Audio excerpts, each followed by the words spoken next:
The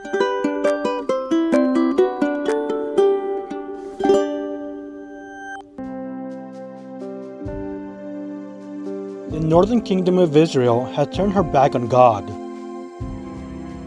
When God chose Jeroboam to rule the northern 10 tribes of Israel, he was prepared to establish Jeroboam's bloodline the same way he had done for David.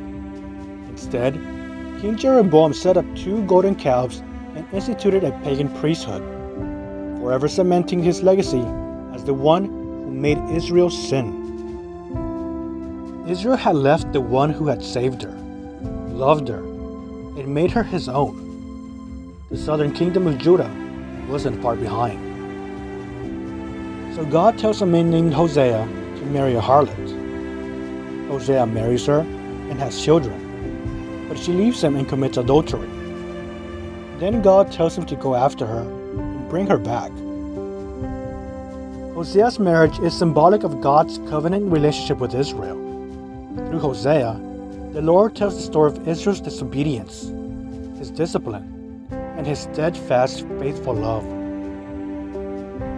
In the book of Hosea, we see rejection and betrayal. Hosea's wife Gomer leaves him for another, just like Israel has left God to worship idols. We see rejection and discipline. Just as Israel rejected him, God will reject her. Israel and Judah will fall to other empires and be taken away from their promised land. And finally, we see restoration and reconciliation. Hosea brings back his adulterous wife and loves her again.